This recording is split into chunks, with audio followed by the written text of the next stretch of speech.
Halo teman-teman, pagi ini kita bahas lagi soal gagal bayar pinjol, apa dampak dan seperti apa konsekuensi hukum ke depannya. Nah, saya coba tanggapi pertanyaan yang masuk pada kolom komentar ya. Jadi ada yang bilang begini, yang dibahas hutang di bawah 5 juta. Bagaimana dengan hutang pinjol yang belasan bahkan sampai puluhan juta. Nah, memang pinjol ini kenapa saya bahas 5 juta? Pinjaman yang hanya 5 juta karena paling banyak ya, mayoritas itu orang yang pinjol itu dia pinjamannya 1 juta atau di bawah 1 juta atau ya paling 5 jutaan.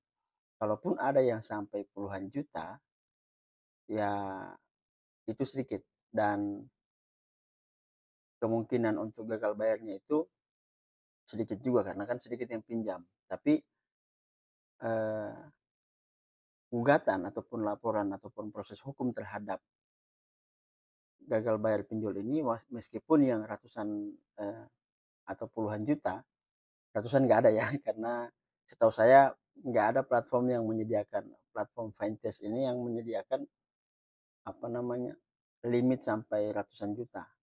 Yang ada itu puluhan juta. Kalau saya nggak salah itu 80-an lah maksimalnya. Nah, bagaimana kalau misalnya yang 80 juta ini yang nunggak atau gagal bayar? Apakah bisa diproses hukum pidana? Kalau di proses hukum pidana, saya rasa sulit. Karena yang namanya pinjol itu adalah perjanjian hutang piutang. Tentu penyelesaiannya harus melalui ranah keperdataan. Nah, proses perdata terhadap orang yang gagal bayar pinjol yang berapa 80 juta lah katakan. Apakah itu bisa diproses secara perdata? Tentu bisa. Tapi persoalannya itu ribet, teman-teman. Karena gini, kalau dia diproses secara perdata, maka penggugat itu harus hadir di pengadilan dalam hal proses gugatan apa namanya pengajuan gugatan itu. Nah, misalnya dia berada di dalam satu daerah yang memang cukup jauh seperti apa yang saya sampaikan sebelumnya, tentu kesananya itu butuh biaya. Karena yang ditargetkan ini hanya 80 juta, apa namanya yang akan ditagih 80 juta hutang pokoknya, katakanlah tambah dengan bunga ya sampai seratusan. Tapi kan di situ ada biaya perkara. Nah, biaya perkara ini itu tidak murah. Dia juga pasti mainnya di jutaan, di angka jutaan. Itu satu. Yang kedua, kalau misalnya yang mengurus itu adalah lebih dari satu orang, misalnya internal kantor ya, kita bicara pada pinjol yang legal. Kalau yang ilegal sudah pasti sulit dan kemungkinan untuk diproses hukum itu kecil, bahkan tidak ada. Nah, kalau misalnya yang legal, katakanlah dia punya legal pribadi atau pengacara pribadi, ini adalah pinjol yang resmi, maka dia juga harus pakai operasional untuk kesananya. Katakanlah dia punya karyawan yang paham hukum, misalnya 2 orang aja, ya otomatis itu butuh operasional ke sana ke sininya sampai dengan selama proses sidang.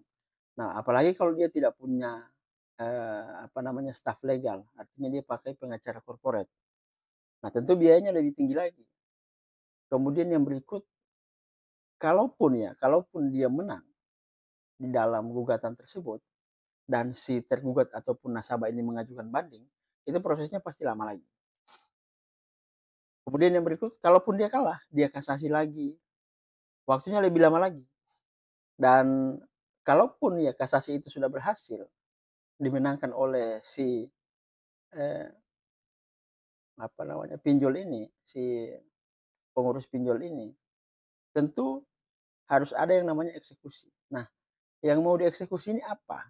Karena di sini tidak ada objek jaminan yang menjadi jaminan saat awal apa namanya perjanjian hutang piutang itu dibuat, maka tidak ada jaminan yang bisa disita. Kalaupun ada harta milik tergugat, kalau dia berdalil bahwa itu bukan dia punya, bukan milik dia, nggak bisa juga diproses hukum. Masa mau disita? Sementara misalnya katakanlah dia hanya tinggal di kontrakan, nggak mungkin kontrakannya orang mau disita. Makanya saya katakan ini sangat sulit dan sejauh ini saya belum melihat ada pinjol ataupun platform pinjol ini yang menggugat nasabah yang macet ini. Baik pinjamannya 5 juta ke bawah atau bahkan 5 juta ke atas. Saya belum pernah lihat.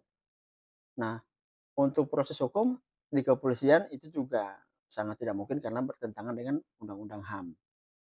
Makanya yang mereka lakukan adalah mengancam, mengancam, dan terus mengancam atau apa ya, yang lebih ekstrim itu adalah menyebarkan data pribadi. Tapi itu bisa diproses hukum juga. Tidak sembarang untuk tidak gampang ya untuk menyebar data pribadi seseorang. Makanya itu kalau mereka lakukan, ya itu bisa diproses hukum atau bahkan bisa kita laporkan ke OJK sehingga mereka bisa dinonaktifkan seperti itu. Sehingga mereka bisa diberi sanksi atas perbuatan itu.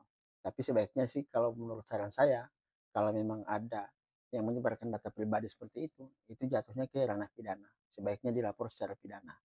Jadi proses penagihan yang mereka lakukan itu, yang menurut mereka paling efektif itu adalah mengancam, menyebarkan data pribadi, marah-marah, ya hanya seperti itu. Karena kalau misalnya melalui upaya hukum, itu tidak mungkin dan sulit.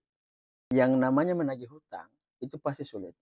Sedangkan menagih orang yang sudah jelas-jelas ada asetnya dia yang bisa dilakukan penyitaan atau permohonan sita, peletakan sita jaminan, itu susah. Apalagi yang sama sekali tidak memiliki aset atau bahkan kita tidak tahu dia berada di mana. Karena bisa saja KTP yang saat dia meminjam di-upload, itu memang KTP-nya di situ, tapi dia domisilinya udah nggak di situ lagi, dia pindah. Misalnya dia sudah, misalnya KTP-nya DKI Jakarta atau Jakarta Pusat, katakanlah. Kemudian dia sekarang berada di Indonesia Timur, misalnya di Makassar, di Sulawesi misalnya, Gorontalo, Manado, atau di Medan. Nah otomatis ini akan kesusahan bagi pihak eh, penggugat untuk mengeksekusi ataupun menghubungi yang bersangkutan. Makanya saya sampaikan nggak perlu khawatir terhadap proses hukum itu. Yang harus dikhawatirkan itu adalah penyebaran data pribadi. Karena itu bisa saja mereka tempuh meskipun itu ekstrim.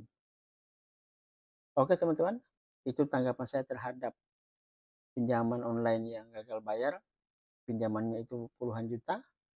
Jadi menurut saya fine-fine aja dan tidak perlu terlalu khawatir terhadap ancaman apa semua. Kalaupun itu ada, silakan proses hukum mereka di kepolisian. Karena itu sudah merupakan delik pidana. Terima kasih teman-teman. Wassalamualaikum warahmatullahi wabarakatuh.